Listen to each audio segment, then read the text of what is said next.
أحد الدكاترة المشهورين شاركنا في تجربته في الانفصال من الزواج قريب. بيقول رأيه في أسباب فشل الزواج، رغم إن الأشخاص المرتبطين ممكن يكونوا أشخاص كويسين جدا، وبيبقى مر على زواجهم فترة من الزمن، يعني 10 سنين 15 سنة. فجأة بتلاقي أحد الطرفين مش قادر يكمل في العلاقة.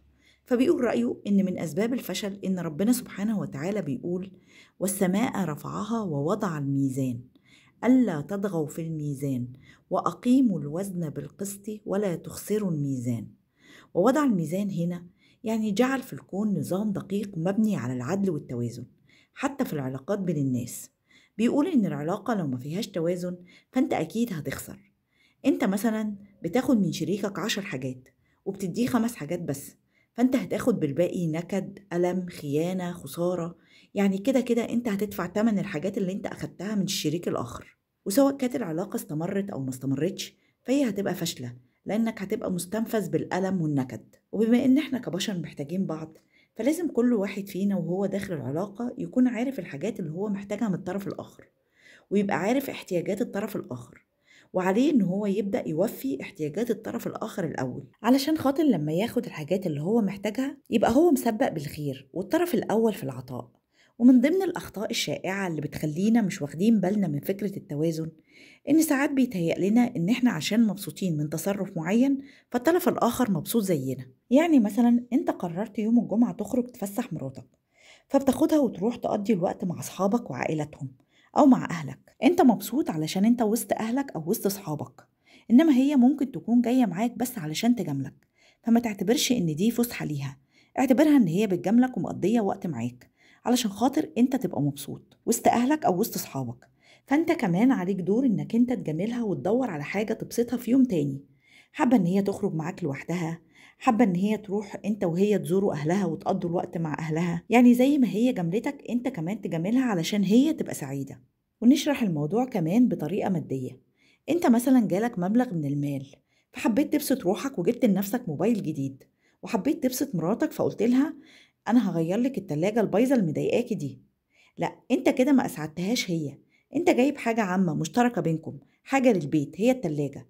الصح إنك تجيب لها حاجة خاصة بيها، تجيب لها فستان هي كانت عايزاه، تجيب لها خاتم، تجيب لها موبايل، يعني تشوف حاجة شخصية ليها تسعدها. وبالتالي فهو قسم الحاجات اللي بيحتاجها الزوجين لثلاث أقسام عشان نحافظ على توازن العلاقة. حاجات بتعملها انت وزوجتك مع بعض مشتركين، فبتستمتعوا فيها مع بعض، زي مثلا انت وهي بتحبوا تروحوا مطعم معين، او العلاقة الخاصة اللي بينكم، فدي انتوا بتستمتعوا بيها مع بعض. في حاجات خاصة بالزوج هو بيتبسط لما بيعملها، مفروض الزوجة تروح معاه وتجامله. انت مثلا بتحب تروح ماتشات الكورة وهي مش بتحب الكورة، مفروض ان هي تروح معاك وتجاملك علشان انت تتبسط. في المقابل انت لازم تشوف الحاجات اللي بتبسطها. هي مثلا بتحب تروح تعمل تسوق او بتحب السينما، وانت ما بتحبش الحاجات دي، مفروض انك تروح معاها وتجاملها علشان خاطر هي تنبسط، وتخلي الامور دي واضحة بينكم.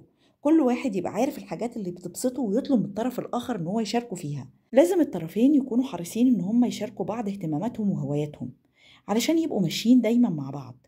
مش فجأة كده واحد يتغير والطرف الآخر يبقى زي ما هو. لأن انت لما بتتحرك في الحياة وبتمشي وبتروح وبتيجي، أكيد بتواجهك حاجات وتصرفات بتخليك تغير رأيك، بتخليك تغير تفكيرك، تغير توجهاتك، فتبقوا انتوا الاتنين متعرضين لنفس التوجهات ونفس التفكير. بيقولك كمان مفيش حاجة اسمها ان احنا ناخد اجازة من العلاقة دي، معنى ان انا عايزة اخد اجازة بينها او هي عايزة تاخد اجازة منك او نبعد عن بعض شوية، معناها ان العلاقة دي مرهقة.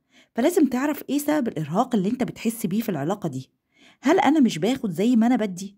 هل انا ناقصني حاجة انا محتاجها من الطرف الاخر هو مش بيوفيها ليا؟ او هل انا مرهق لزوجتي فهي عايزة تاخد اجازة مني؟ وبالتالي نرجع نعمل توازن في العلاقة علشان نرجع نشعر بالارتياح، عشان تعرف العلاقة دي تستمر. نصيحة مني بقى أنا شخصيا: لما تيجي تدي للطرف الآخر اديه بحب، علشان تلاقي الطرف الآخر بيديك بحب. بلاش حكاية أنا بقضي واجب أو أنا بعمل اللي عليا وخلاص.